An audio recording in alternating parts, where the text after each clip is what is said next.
What's up, geometry? This is lesson 5.2. Our objective is how do you use perpendicular bisectors? A segment, line, or ray that is perpendicular to a segment at the midpoint is called a perpendicular bisector. So this line CP is an example of perpendicular bisector because P is the midpoint of AB, because we know that because these two lengths are the same. AP is the same as BP. And CP is perpendicular, so we call this a perpendicular bisector. And a point is said to be equidistant from two figures if the point is the same distance from each figure. So it's kind of like taking the word equal and distant, shortening them and saying equidistant. Okay, a couple theorems stem from these. It says in a plane, if 2 points on a perpendicular bisector of a segment, then it is equidistant from the endpoints of the segment. So here, this is perpendicular bisector. This line, AC, is the same as CB, as long as that point C is on that perpendicular bisector somewhere.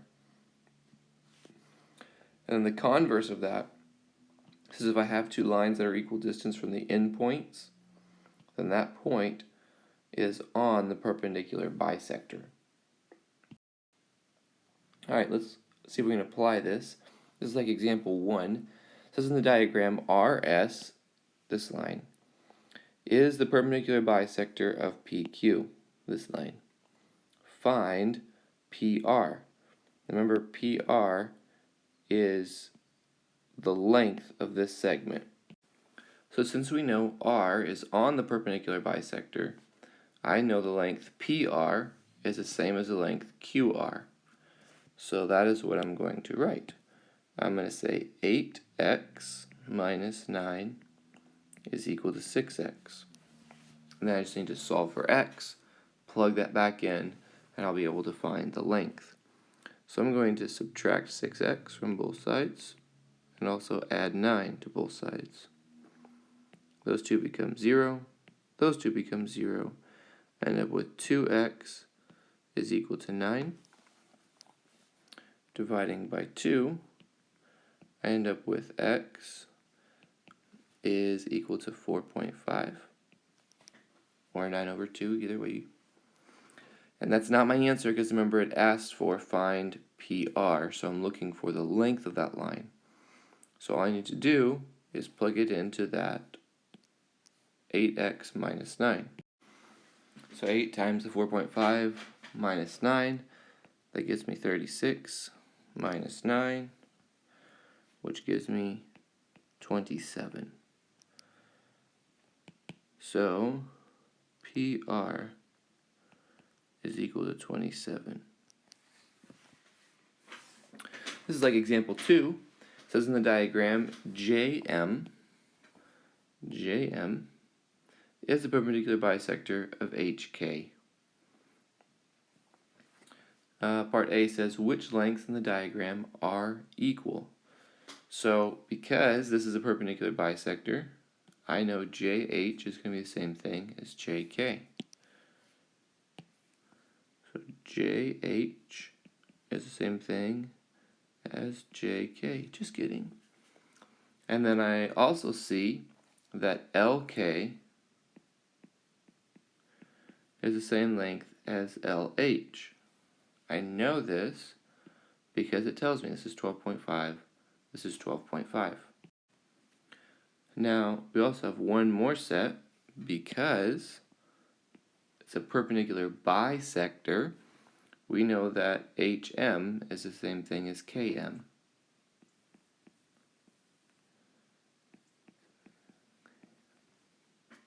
Because it's a bisector, so it divides that into two equal parts. So it says, is L, this point, is it on the line JM? And we can't just say, well, I think if I extend this out there, it will go through that. We can't just be like, oh, I think so. We have to know, is it on there? And the answer is yes. How do we know that? Because this distance is the same as this distance, which means that L must be on the perpendicular bisector by the converse theorem that we just talked about on the previous page. So The answer to this is yes.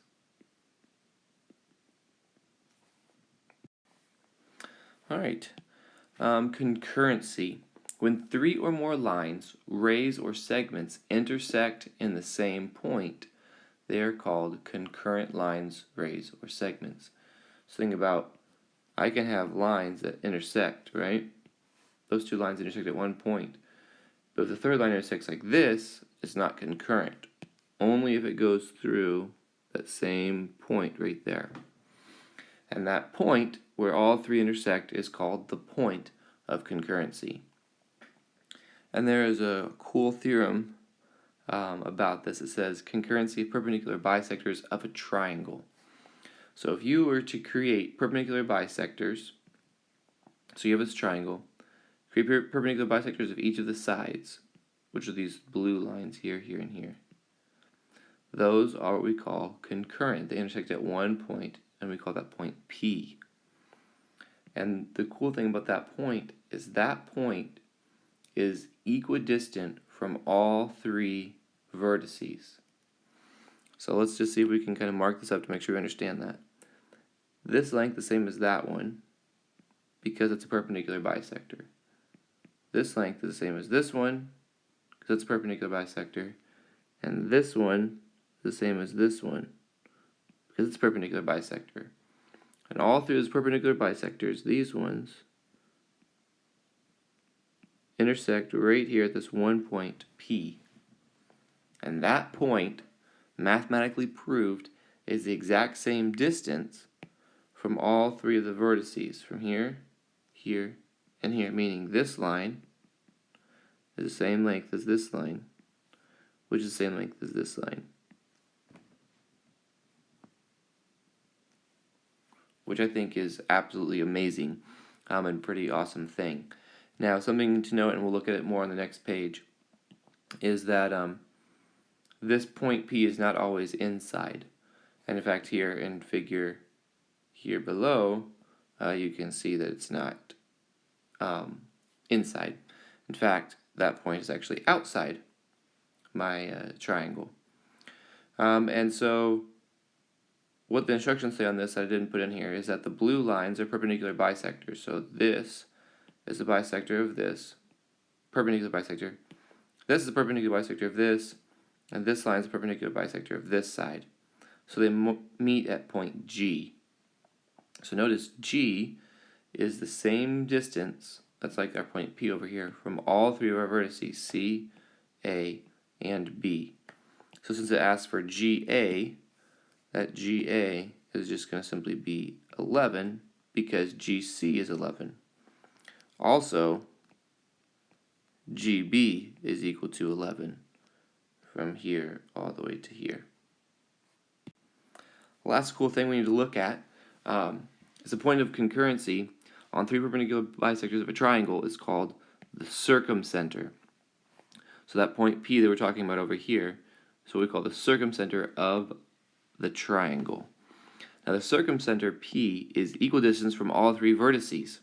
If it's the same distance from all three vertices, that means we could draw a circle centered at that point P that would go through 1, 2, 3, all three of those vertices, which again I think is pretty awesome that we can take a point and draw a circle through all three vertices. Now notice here on an acute triangle, that point is inside the triangle. If we're talking about a right triangle, that point is actually on the hypotenuse. And again, see that circle goes through all three vertices. And then on obtuse triangles, that point is outside, like the one we just looked at earlier. And so that'd be the center, and you could draw it through, and it would go through 1, 2, 3. Three vertices of the triangle.